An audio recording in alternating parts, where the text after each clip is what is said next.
are just opinions, so don't take it personally. Just because we don't like it, you can still be happy. Enjoy what you like, you're an adult. Yeah.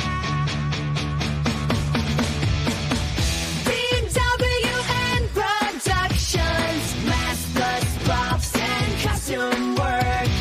If you want a monster name, contact BWN Productions. Fast custom shirts, hundreds of t-shirts, all at reasonable prices. If you need custom work, contact Fast Custom Shirts.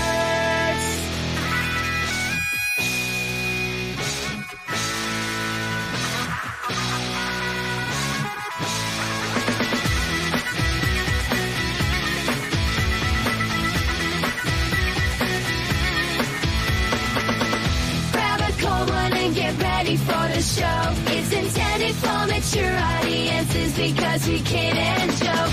Boy God is here and so is Tom and Joe. Well, it is a good thing we're here, Joe, because nobody else is. That's okay. Nothing better than Well, the thing talking is, into the ether. we usually don't record on Tuesdays, so this is a rarity, and they probably don't know our schedule. We usually do record on Tuesdays. Oh, or as you say, schedule. Damn, I was going to say today is Wednesday. Hmm. Fuck. Is it? It is. Oh, fuck! It is. Yes, you're right. That's because yesterday was Tuesday Night Terror or whatever. It is. It was. But well, How'd that go there, Joe? Tom, I didn't think it was gonna go too well. So Tuesday Night Trash has been free for, I don't know, since they started it 5-8 years ago, maybe longer than that. So this time, having to do some shenanigans with the theater, and it's like, hey, we'd like to get some other movies. Okay, yeah, we can do that, but we got to pay, because these movies are not free to screen. You want to screen this movie, you got to pay for it. Okay, so they started charging a cover charge to get in. Not a big cover charge, but I thought, well, shit, going to free to anything is probably going to cut your numbers. And you're showing a movie called The Cat. Nobody's heard of that unless you're like, what's that singer? I don't know, but he sang a song called It's the Year of the Cat. Man, what a shitty song that was. But, man, people turned out. And I didn't think there was people because, I was like, they're talking with people at my table and looking people trickling in. But then the movie started and I went to go sit down. It's like, holy shit, there's a lot of people in here. Surprised me, Tom, that people would come out. They say this country is divided, that they want the Asians out. And maybe that's true, but they still want to watch their movies, Tom. So, The Cat from 1990 something. Have you seen this one, Tom? Joe, not only have I seen it, I don't know what else to say, but yeah, I seen it. You have. You reviewed it just a couple of weeks ago, and you made some very disparaging remarks about it. You didn't care for it a lot, and I gotta say, I mean, I don't even know if I should do a synopsis for it because you did that last time. But anyway, it's about a guy. He's a writer, Tom. His name is Wisely. And if you're from the Hong Kong area, which I'm not, but a lot of people I know are, they know that the Wisely character is kind of like I wouldn't say Nancy Drew or the Scooby-Doo gang, because all that shit was fake. They were exposing fake shit. Wisely, I guess, is more like the X-Files. Like, hey, this shit's real. This is some real space shit. This is some real demons or ghostesses out there. And old Wisely always in the midst of shit. Well, he's got I don't know. I don't know if this guy's a friend of his or if this guy's a friend of the cop friend that he has. But this guy's telling him a story. Hey, there was like a bunch of banging and noises and shit. And I went upstairs and like, hey, y'all quit making these noises. And there was a girl with a cat. And that was kind of weird. And then they moved out the next day and I went to check out their apartment. And there was some intestines under some newspaper. And old Wisely thinks, yeah, they were aliens. Oh, fuck. You know what, Tom? What? Yeah, old Wisely thinks, yeah, those were aliens for sure. Had to have been. And turns out he's right, Tom. Turns out he's right. He's got an alien dude, alien princess, and one alien has taken the form of a cat. And what these aliens are here for is they have to assemble some old artifacts. They got to put two things together. It's kind of like the G.I. Joe team as like, hey, Cobra's after this and this and this. And we got to send, old fucking task force to stop them. But,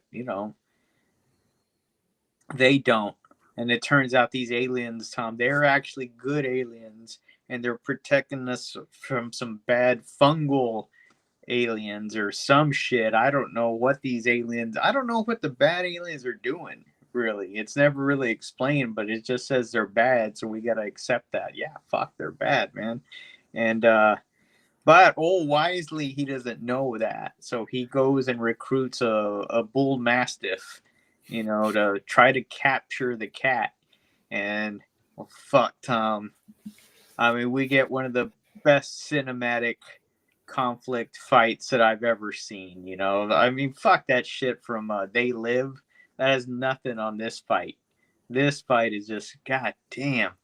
And I highly recommend if this is screened anywhere and you can watch it with an audience, do so, because this audience was not used to watching this kind of movie, and they were cheering. They were and they were like, when the dog's laying there, like it looks like the dog's dead, everybody's like, and then the dog just kind of looks, hey, I'm okay, and they're like, oh, he's all right, and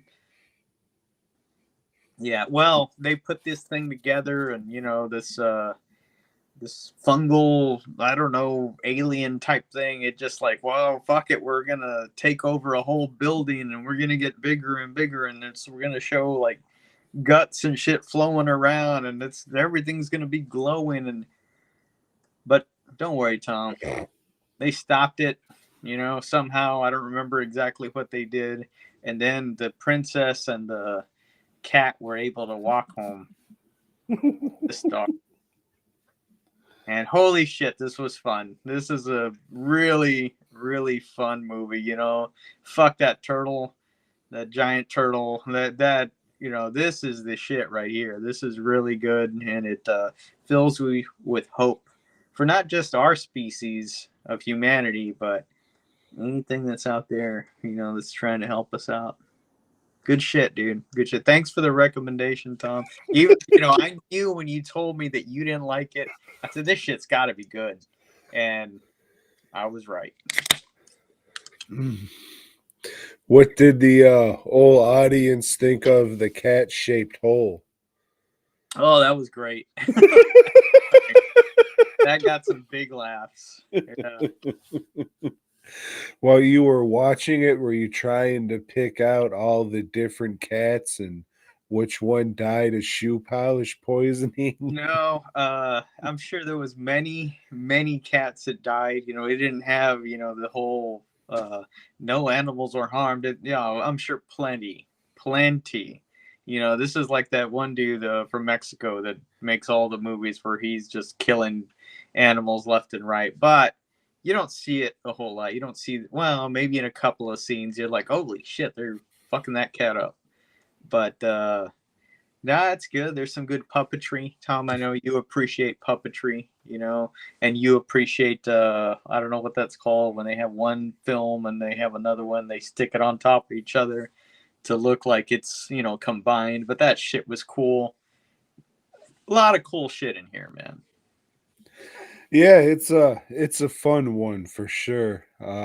I think Seventh Curse and Ricky O are better. That doesn't mean this one ain't worth your time. Right. No, this is really, really good. Uh, I wouldn't compare the two, you know. Ricky O. I would. They're all the same director. Yeah, I know. I mean, you could put them as like, but they're different movies. You know, I think this one is more. I would say this is like a children's movie, at least for Hong Kong.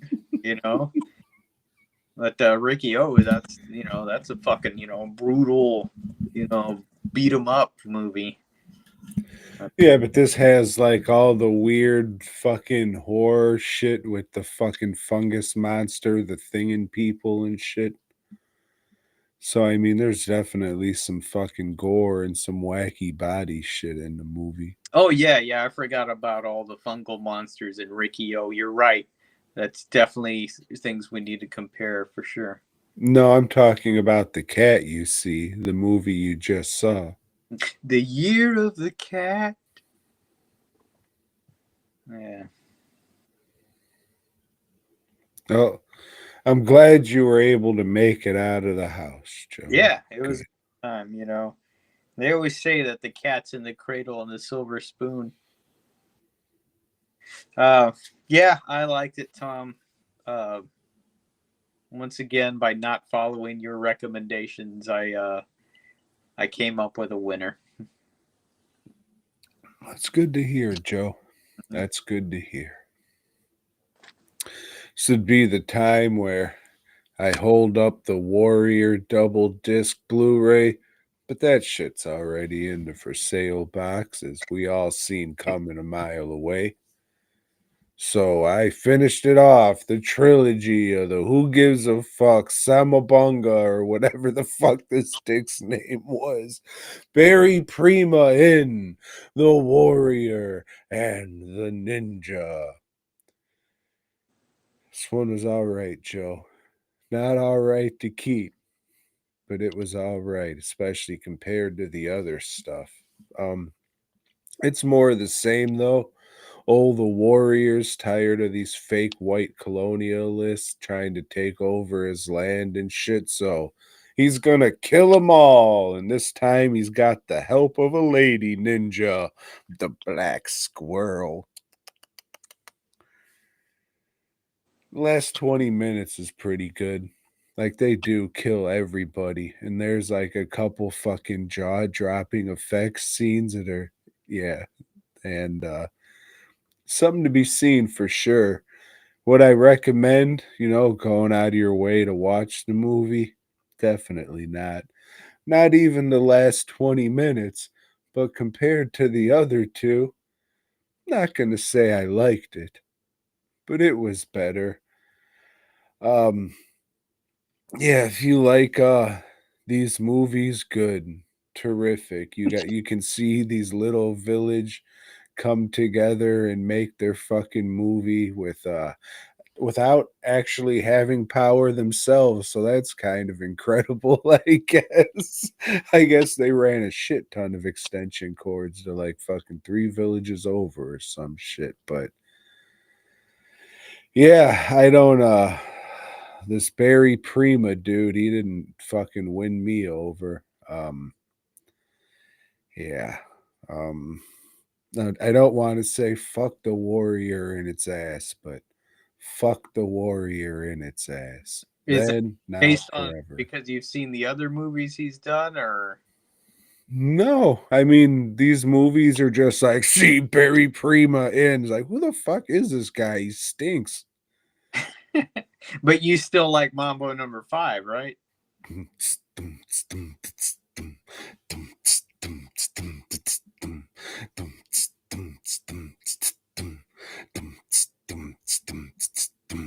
One, 2, 3, 4, 5. Everybody in the club, so come on, let's ride to the liquor store around the corner. The boys say they want some gin and juice, but I really don't wanna.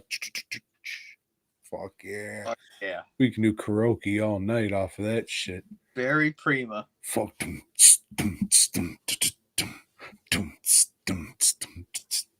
Fuck yeah. Yep, that was a good old getting my cock sucked song. Hold on. Let me start it again.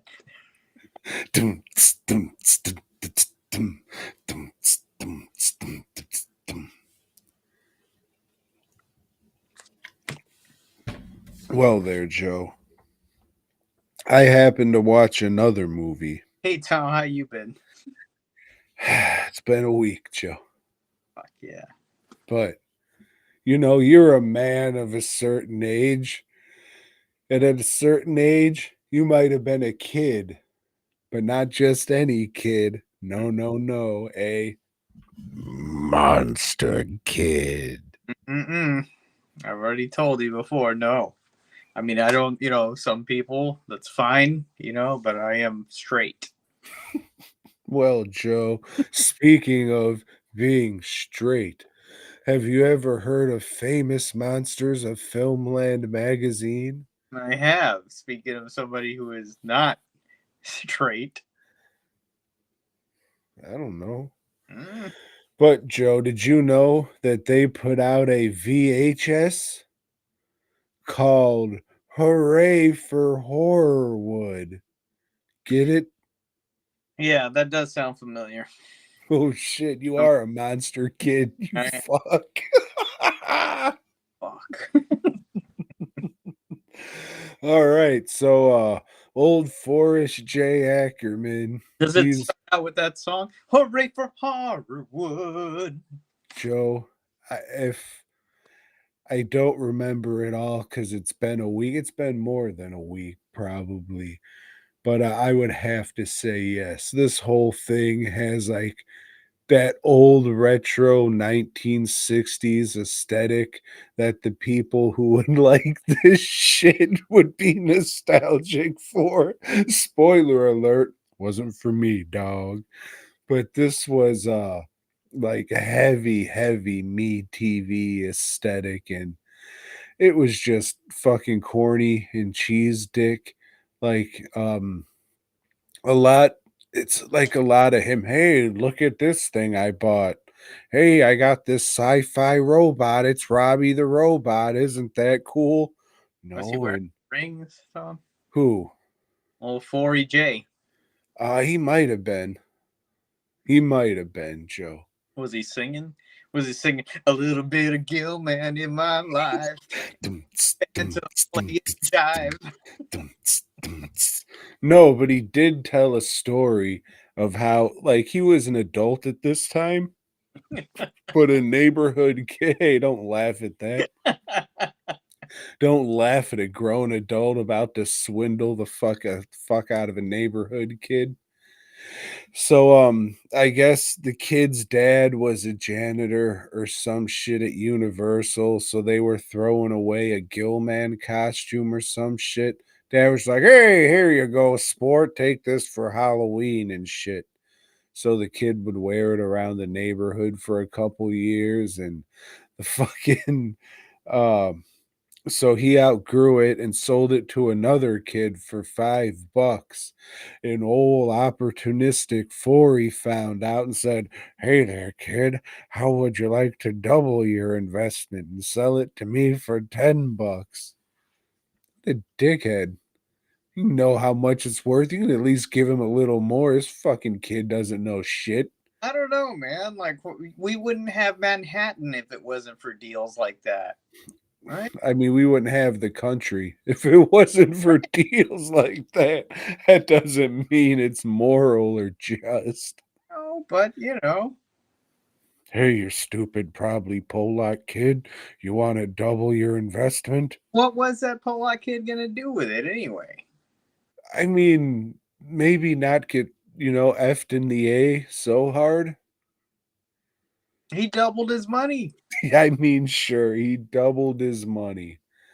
But he probably also ended up hanging himself once he found out what the fuck happened. Well, When he it, was probably going to do that anyway, Tom, like all of us. yeah, you're right. You're right. But yeah, this was just whatever and cheesy. Like, I can deal with fucking Sven Gulli doing this shit, but I don't like God bless him for, getting monsters out there and, talking about people's movies and shit. But this guy was never like a horror icon to me. I didn't say, "Oh, Uncle Forey, it's good to see you." Like, I know who he was making cameos and shit, but I didn't really give a fuck. Sorry. Yeah, well, I mean, like I didn't grow up reading Famous Monsters of Filmland because it was more expensive than comic books, you see.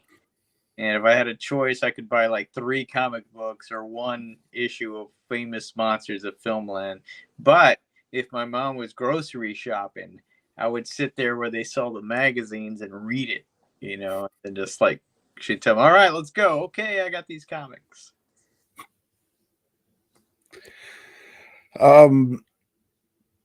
Yeah, it's fucking very dated. I can't see anybody younger than me unless you're one of these monster kids who have to because I just have to, so I'll be down. It's there. But oh man, I'm glad we got past this shit. Fucking what's her nut shows up. Fucking old Boris Karloff's daughter. Why they always had her on fucking like Universal monster documentaries and this kind of shit. It's crazy. I'm glad we got past the look, it's the daughter of come get your autograph for $20. That shit's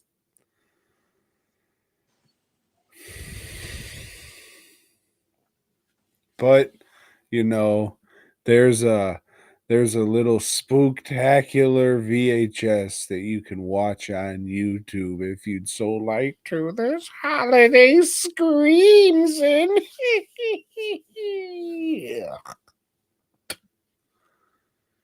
makes me fucking sick. Too bad.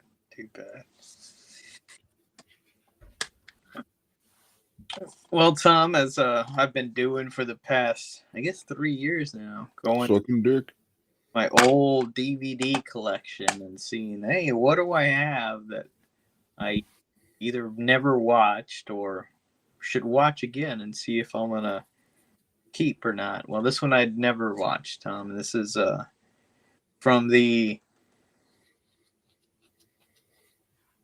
Academy Award winning director Christopher Nolan. This is his first film, and back then he wasn't so formal, so he was just known as Chrissy Nolan. The first movie he made was called Following. Look at that. Oh, shit. And it's about a guy, Tom. This guy's a writer, but not really. He hasn't written anything. He just wants to learn to be a writer, but he doesn't have any ideas, so he starts following people, seeing what they do and trying to get inspiration, And it turns out one of the guys he's following is a thief. It's a guy that breaks into other people's homes, their flats, because this is in England, He'll break into their flats and, just take random stuff, not take anything big like all their cash, just little mementos. Oh shit, that was the next Christopher Nolan film, Memento. So I guess these kind of tie in. Anyway, Tom, the thief confronts him. Hey, I noticed you've been following me. What? Me? No, I haven't been following you. Yes, you have been following me. So why don't you continue to follow me and learn what I do? So this guy does, and he's like, oh, okay. So he breaks into these houses and like, no, you do it. What would you take, And the guy gets a what we used to call in the 90s a Jones for doing it. He wants to do some thieving on his own. And well, he meets a lady, and it turns out she's in trouble, and she needs somebody to break in to this guy that's got some pictures of her, some I don't know, suggestive pictures. And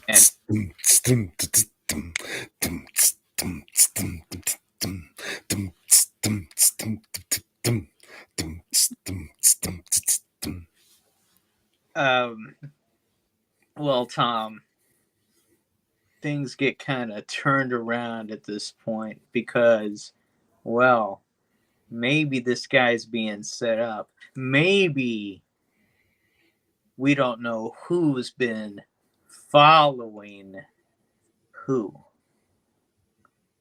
They say this is a modern classic of noir, Tom. Maybe 20 years ago or 25 years ago, whenever this came out, this was a modern classic.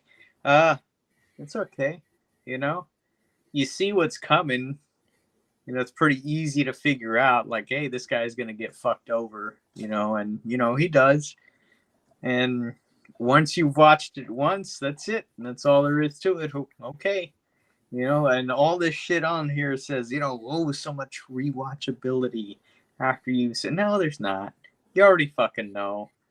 First time out, you know, and it's, you know, it's British, so you got to listen to that shit the whole time. But I guess it's okay. I liked this better than like the fucking 4-hour movies he makes now. You know, yeah, I didn't even want to watch that fucking what the fuck was it? I don't know, the one about the bomb and shit. Nah, I don't want to watch it. But so, oh, it's fabulous. It's amazing, Joe. A lot of things he does. I could give a fuck, you know. Should have stuck with smaller shit like this, dude, you know, and been a true artist. But you went for the money. You went Batman. You did 3 fucking Batman movies, so, you know, your credibility, it's out the fucking window, dude. Oh, sorry. Yeah. Following, I suggest you don't. Well, I watched The Dark Knight Rises. Fucking prick. Oh, boy. Joe? Hello, Emily. You're still there. No, 0. Hey, at least we're holding strong. Yeah. Oh, you like Halloween movies? I've seen a few. Do you? All right. So, you ever seen Night of the Demons? I have seen Night of the Demons. Did you like it? I did like it. All right. I remember seeing this one. I'm an old gay man, so probably 20, more than 20 maybe years ago. And I remember it looking like complete shit and not being very good. Like, I specifically remember it looking very, very bad and wondering, how are people saying this is like this great movie, this cult classic? This is like Evil Dead levels of, oh, this looks like fucking shit. So it's the Holla Scream season. And it was free on Tubi. So I said, got nothing better to do with my life. I must have watched some real shitty VHS rip or something, because besides one scene, it looked fine. Some would say, hey, this looks all right. Looks like a movie.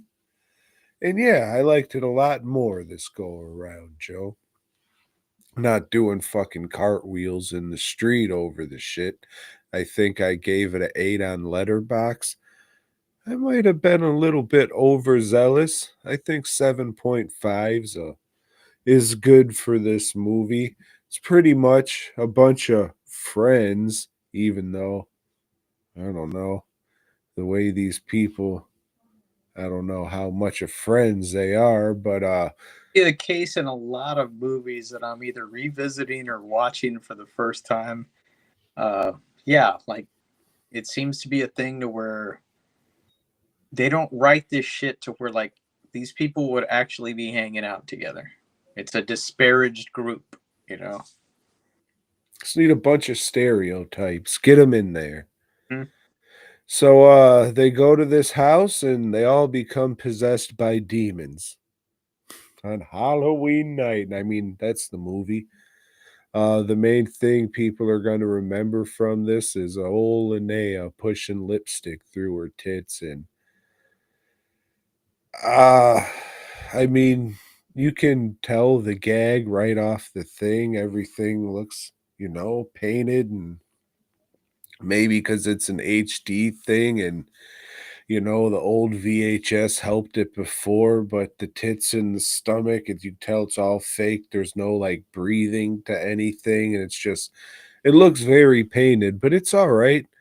Uh, there's not a whole hell of a lot of gore, but what's there's good. The makeups are good. It has a good spooktacular Halloweeny feel. So I think that gets a lot more credit than the actual movie, which isn't bad, but it does have a nice Halloween feel to it. Yeah, I dig this one. You mentioned it first. The comparison to Evil Dead. I like this one more than Evil Dead. I definitely like it more than Evil Dead 2. Uh, yeah, I think it's cool. I think the demon looks to the people. I think they look all right, Tom. I think I last watched this maybe 4 or 5 years ago, just rewatching because it was Halloween, and I wanted to watch a Halloween movie, and this is one of them. And yeah, I still dig it. I would recommend for your Halloween viewing. Yeah, if you've never seen it, check it out. Or if you haven't seen it in a while and you thought it sucked a fucking dick, hey, check it out because maybe you'll get turned around. Maybe you won't. Maybe you still think it sucks a fucking dick. What do I care? All right. Fucking dickhead. But it's all right. Tom, Hey there, Joe. I continued my foray into the 2025 film with an Australian movie called Dangerous Animals. Have you heard of this one, Tom? Joe, I've heard of this one. I've heard varied things Hmm. from oi to oi, but that guy in it was good to oi mate, best movie ever. I would not call it the best movie ever, but it's pretty good. Worth a watch. Uh, this is about a guy that has one of those boats that the crazy shit that white people do. Hey, let's go get in a cage and like they'll dump us down there, and there's sharks around. They're swimming around us, because like fuck it, we're white. What can happen to us? What could possibly happen to us? The weird thing about this, and this looks like a fairly good sized boat. I would think you'd need more than one person, especially if you're lowering people into the fucking ocean, just in case anything goes wrong, you'd have like a second pair of hands. But the thing is, Tom, this guy not only has this business that he's running, and you're a businessman, so am I, but he's also got a hobby, and you need to have a hobby to sustain your fucking mental shit, while you're dealing with all this, like, man, this business fucking, it's killing me. So what he does, Tom, is he like finds tourists specifically, chicks, and he abducts them, takes them out on his boat, and puts them out in a harness and like lowers them out into the water where the sharks are, throws a little chum out there, and as the sharks are eating these whores, he'll just like film it with his old VCR camera, and that's what he gets out of life. That's his kick. Not his kink. Well, maybe it is his kink too, but that's Oh, gotta pull one of these tapes off yeah. the shelf, or one of these blonde girls getting eaten by a shark so I can whack off. he has a shelf of all these shark eating bitches that he watches, I guess, from time to time. You know, all he's eating is Vegemite or what. And but this time, Tom, he abducted a plucky American chick that doesn't fucking just take shit. You know, she's gonna fight him every step of the way. Does she get away? Well, I don't want to ruin this movie for anybody, but yeah, it's all right, man. I thought this movie, and people were saying, the dude's good. He is. He's really good at it, but you know, he has that accent, so it's really hard to take him seriously. Yeah, he looks big and shit, but you think anybody with an accent like that, you can kick their ass, right? You know, fuck yeah. Um, the shark footage. There's like some shark footage in it that just looked too fucking good. And it's like people don't do that anymore. People don't take shark footage themselves. Just the Shark Week people do it. And so I thought it was all AI, and I had to look it up. And that's the whole thing. It's like this. Oh no, all the shark footage is real in this movie. That's impressive. That's impressive to me. Is it gonna win a chainsaw award? I don't fucking know. Who cares about that shit? But this is a decent movie. A thriller, you know. Rest in empowerment, Spike TV. Gone too soon. I would say give it a watch. It's on Shudder, isn't it? Of course it is. It's so I was thinking about it. I was just like, no, somebody had to have picked this up and kept doing. Oh, I know who did it. You sons of bitches. Oh, hey Joe. Well, speaking of the fine people at Shudder. You rewatched Marauders, didn't you? Oh, mate. And then he said, oh, you's a feisty bird, ain't you? Yeah. Oh, all right, all I want to do is go home there. Just let me go home. You want to give me what I want, yeah? No, I don't want to, Billy, or whatever the fuck your name is. Well, Joe, let me ask you this. You like Halloween? Yeah. Yeah, I do. Yeah. I don't know if a lot of these. What? Sorry, you cut out there. I said that was the sound of me opening a water. Oh, nice. So, yes, old Halloween VHS or VHS Halloween. I'm fucking dumb. I watched the one last year. I thought it was Beyond, and I was like, oh, yeah, there were a couple things. They were all right. Yeah, I'll watch this Halloween one. It's Halloween themed. That'll be cool. It's going to be Halloween themed. Joe, I don't think most of these people understood the assignment. So, in our Halloween anthology, the wraparound story involves scientists turning ghosts into pop that possesses you or something. Happy Halloween! Yeah, this is the shareholders of the Silver Shamrock Company, you know, and they decided to put out a soda water, diet soda water, Tom. But they have to have a test. I don't know, focus group. Is that what you call that shit? Yeah, to test out this diet soda water.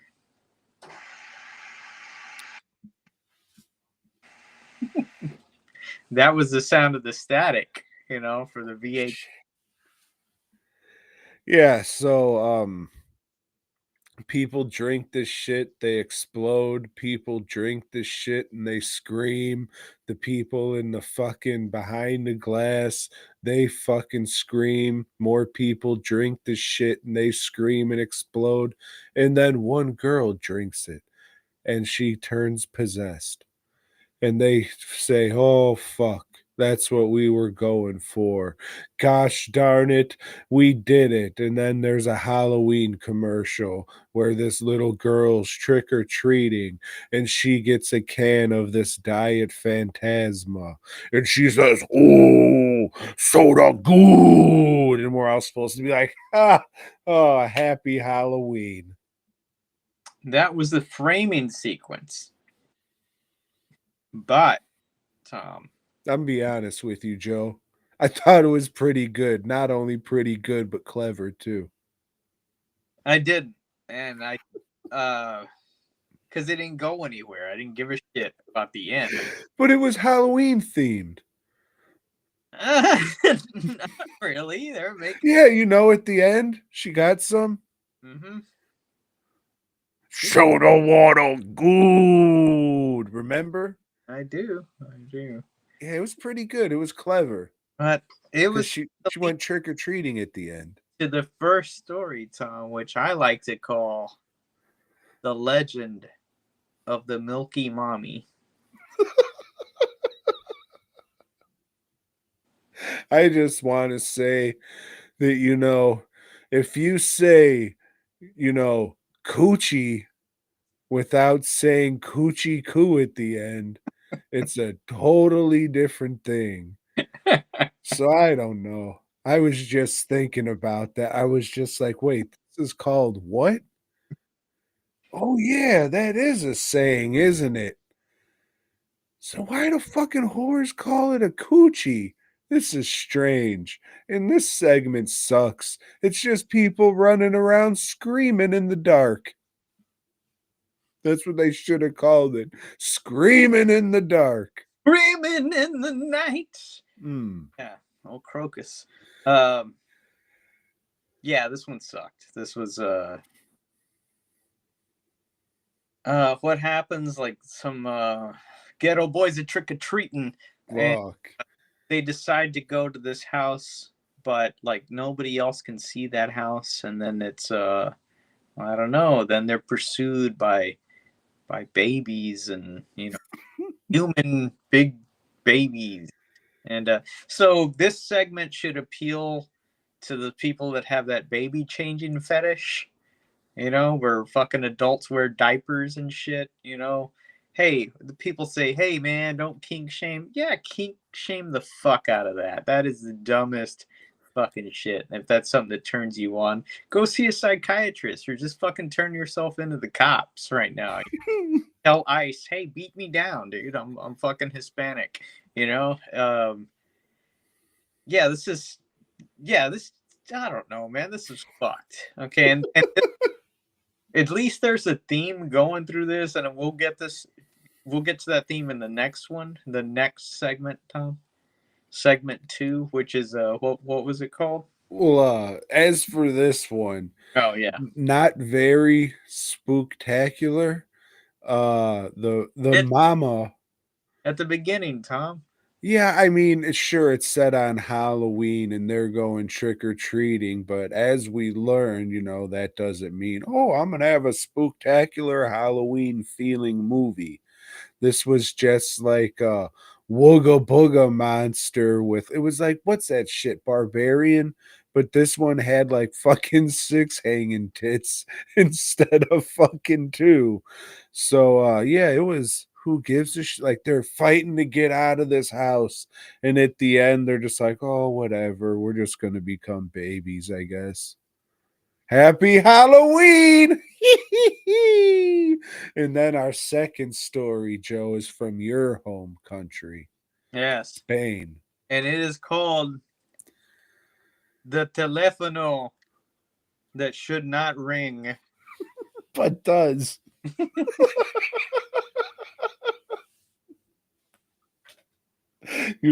So this one's about a haunted cell phone, and like nothing will happen, and then all of a sudden you'll hear and they're just like, damn, that is a good ringtone. And they all just swap the same ringtone, but it infects their phones, and it's really about sexually transmitted diseases, Joe. That's the allegory in this one. And I'd have to say, excellent. No, no, Joe. I wouldn't say excellent. I would say excelente. Because it's Spanish, you see. As above, Tom, so below. But in Spanish, and I don't remember. No, that wasn't. It was like fucking Latin or some shit. I don't know. Some bitch is telling people, "Hey, let's go up to this thing." You know, me and my boyfriend went up here to fuck, and I want to take you all up there because everything was so cool. What was so cool? This little fucking room. Oh, she's gonna show him this little. Oh, but there's a phone here now, and she's like, oh, "This phone wasn't here before, but now it is. Now it's ringing. Don't answer." And you answer it, and everybody but one guy just starts floating and dying. And so then some cops come, and they show us what happened, and the same thing happens to them. The end. Sure, in the flashbacks, they were wearing Halloween costumes, and it took place on Halloween night, apparently. That doesn't mean the shit's gonna feel Halloweeny or spooktacular. It's just gonna be like, oh, yes, feels like something I've seen a bunch of times before, but it's in Spanish. Mm-hmm. So it was pretty good, and I thought it was excelente, like I said. That's garbage.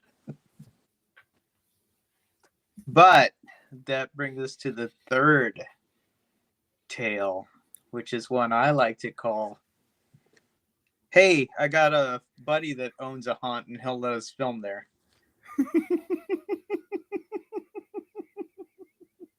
What the fuck one is this?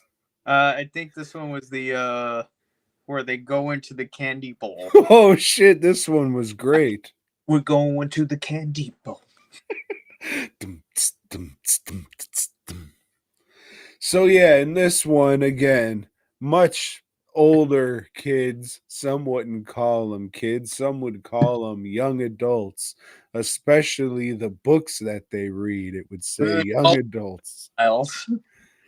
So they go up to this fucking house. There's a candy bowl on there that says, "Hey, just take one."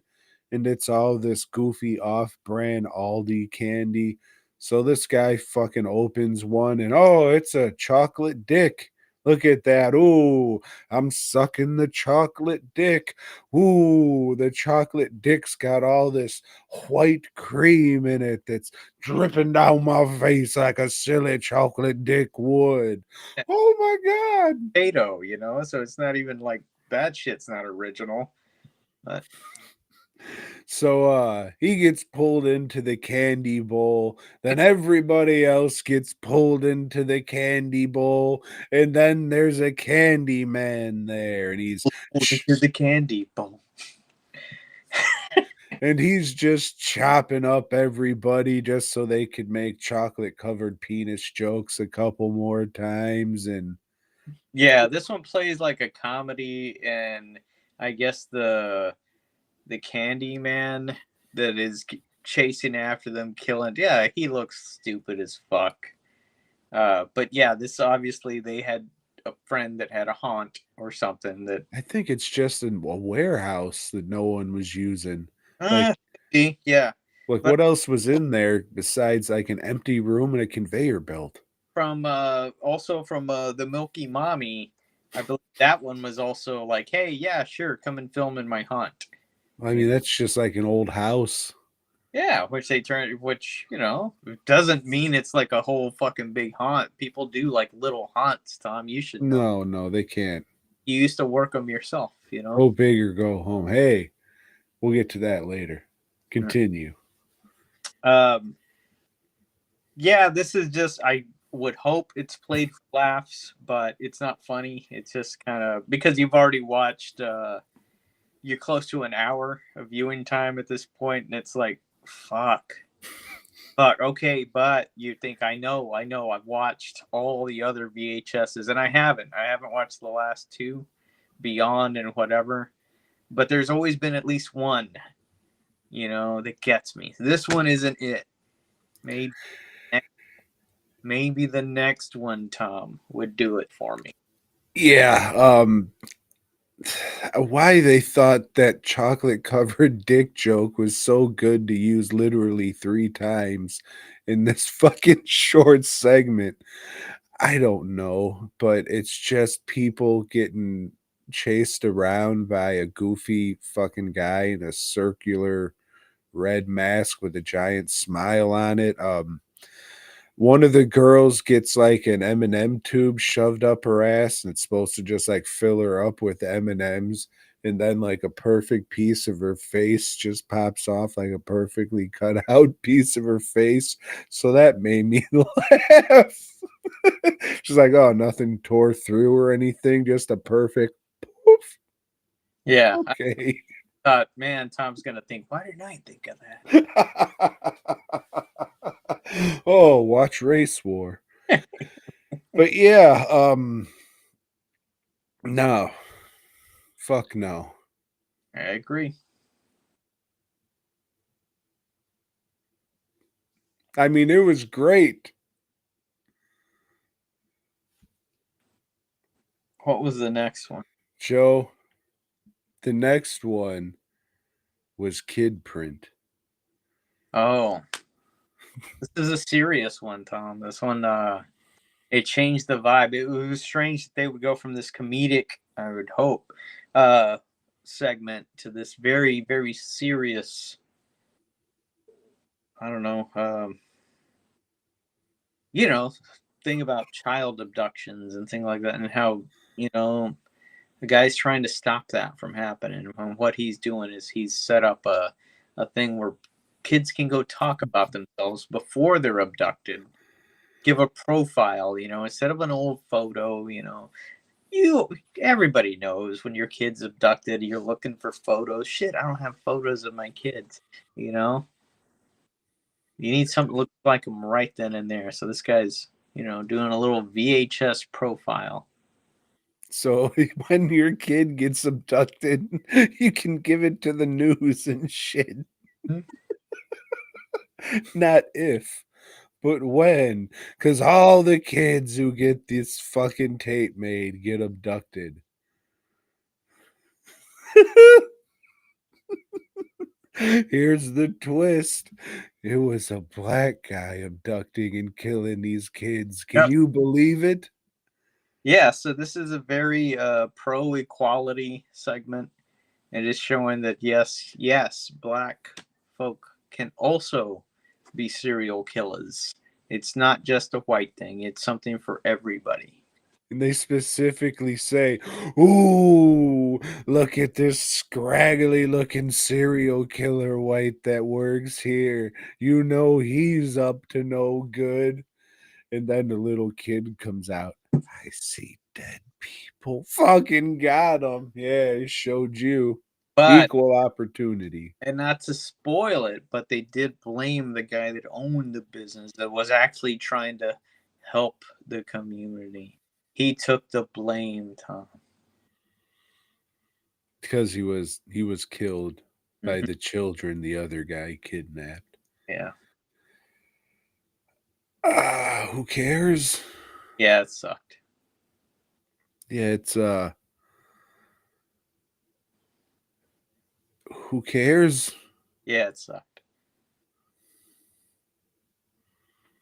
But Tom, we get to the next and final segment, which is one I like to call, hey, we also have a haunt friend that is going to let us film inside his business. So in this one, a father and son have been putting on a home haunt for years. It's pretty good, like it's decent.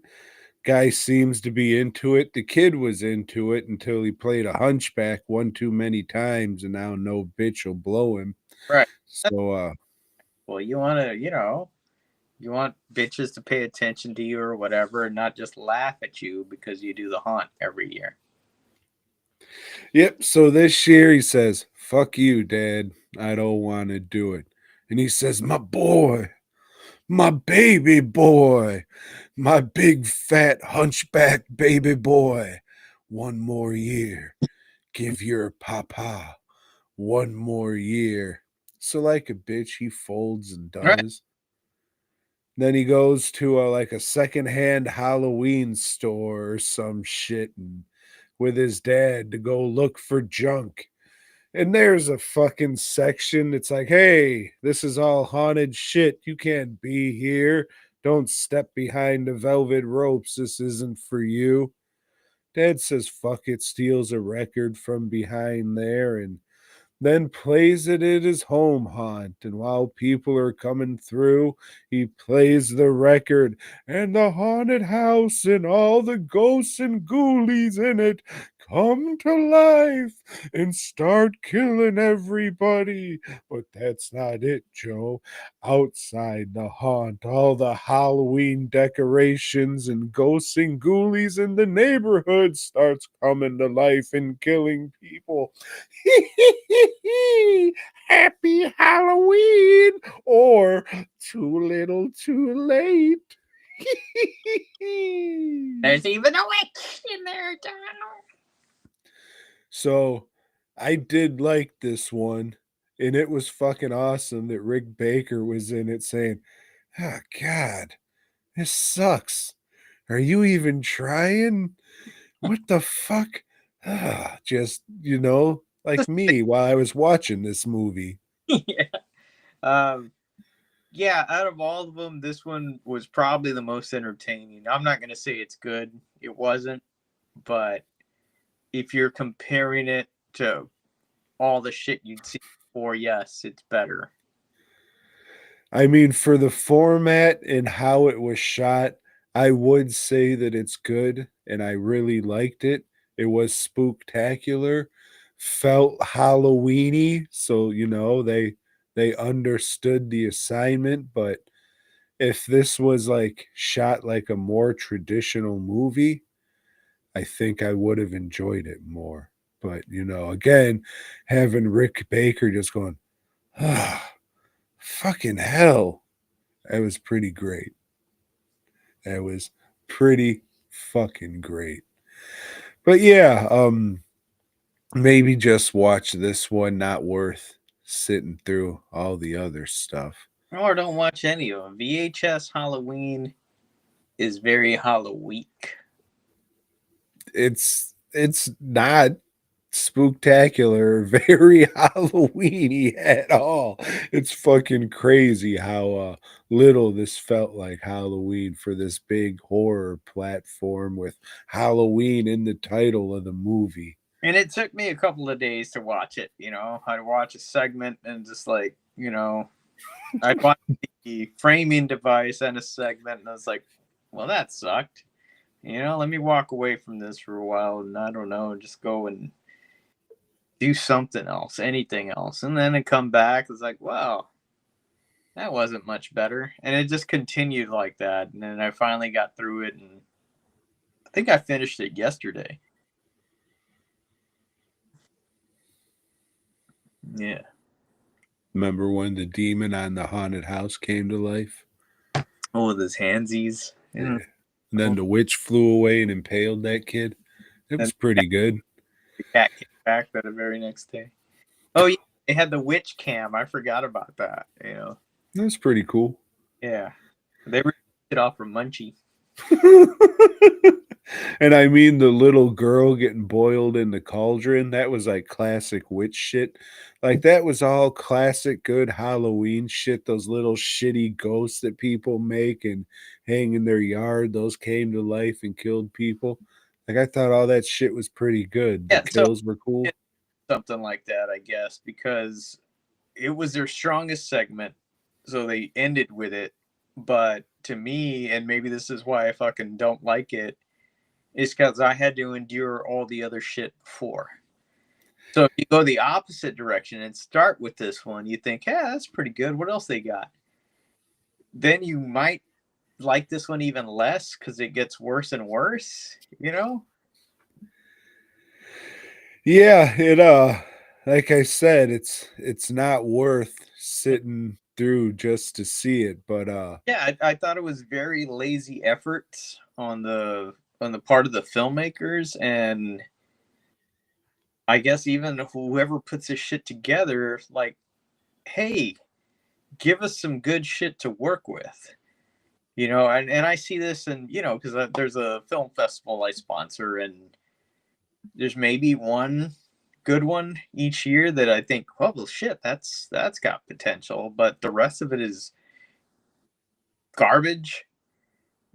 But this is something they're putting out for the fucking world to see. Not just a captive audience in one city. And like this is like a tentpole movie they're using to promote hey, spend your money and get our subscription so you can see VHS. And in the past, like I said, I haven't watched the past two, but there's always been one in them that kind of like fucking, oh shit, that was really, really good. And this one, it's like, that one was, that was good. I'm not gonna front. I thought that one was pretty fucking dope, but again, we like what we like. We always say that, that it speaks to you for different reasons. To me, it just like, it was okay. Maybe somebody else watching here would love the entire thing, but damn, don't come to me and talk about it, because I don't want to relive these memories.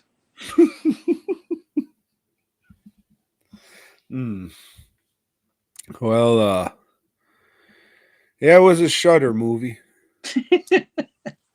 I can say that. It was a Shudder movie. Let's see what I got here on the old list. Hopefully not much, because I'm pretty fucking tired. Joe, I watched another Halloween movie. You're going to love it because it's a horror comedy that's very light on the horror, called Halloween at Aunt Ethel's. Have you heard of this one? No. All right. Sounds So, Joe, if you said it sounds like a winner, you'd be wrong. You'd be fucking wrong. It's okay. It's all right, I guess. It has a weird fucking vibe to it. Aunt Ethel, she's the neighborhood fucking spooky bitch. Everybody thinks she's a cannibal, abducting children on fucking Halloween. 'Cause she is, Joe. Turns, hey, don't laugh at that. People have problems. She's cursed. Someone put a curse on her. Why? What is the curse? I don't know. But at the end, she tricks some bitch into passing on the curse, and the ending is a very wet fart. Halloween at Aunt Ethel's. There's all different shapes and sizes of tits in here, so I mean that was nice of them. Let me write. But Halloween, And but yeah, the comedy just didn't really work. I did laugh one time out loud. Like Aunt Ethel, she has a dead girl or about to be dead girl just brutally beat for this no budget fucking movie. She's just tied up to a chair playing chess or checkers or some shit with Aunt Ethel. Aunt Ethel's smoking a fucking joint because, ooh, this is an edgy movie. And Aunt Ethel just walks over and just smacks her in the fucking mouth. But it's got a weird feel, and I can understand if you dig it, but it's just so low budget and the humor didn't work for me. It looked all right, like it was tricking you into thinking it wasn't a backyard movie, but it was. It was. And the ending's just such a wet fart. It's just like, oh, shut up. I sat through all this just to say, oh, the curse really was passed on, but what's the curse? Why is the curse? I don't know. All right, then.